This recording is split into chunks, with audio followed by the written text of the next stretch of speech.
Uwe ìyìnrere ti Jòhánù orí kẹtàdínlógún bẹ̀rẹ̀ láti ẹsẹ̀ kìíní títí fún ìkejìlá.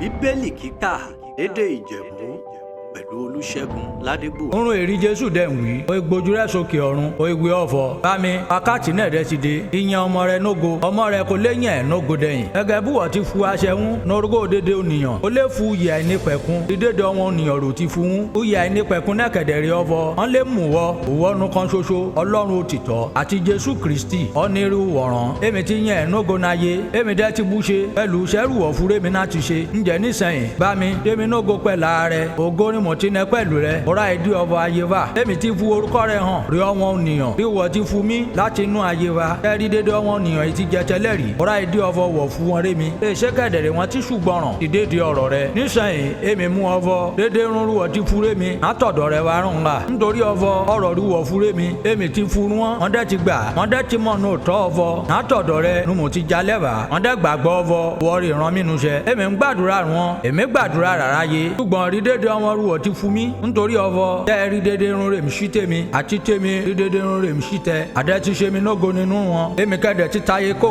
àwọn wọ̀nyí, àwọn yẹn sì wà náyé. Èmi ń dẹ́yìn va sọ́dọ̀ rẹ̀, bá mi mímọ́, bá mi tẹ́jú dédé ọmọ rò ti fún mi lórúkọ rẹ̀. Wọ́n lè jẹ́ ọ̀kan ṣoṣo, á gẹ́gẹ́ bí tèmi tẹ̀ ti jọ́ kan ṣoṣo. Náà dé ní mo wá pẹ̀lú wọn náyé. Mo tẹ́jú wọn ní orúkọ rẹ̀, ọmọ rúwọ̀ fún mi ni mo ti tẹ́jú rẹ̀. Èso kọ̀ọ̀kan nu wọn rè jùnù, àyà fún ọmọ ègbè, kúdà ọ̀fọ̀, ìwé mímọ́, ó lè ṣe Ọlọ́run Olódùmarè, ó bùsì gbígbọ́ àti kíkà ọ̀rọ̀ rẹ̀. Àmín.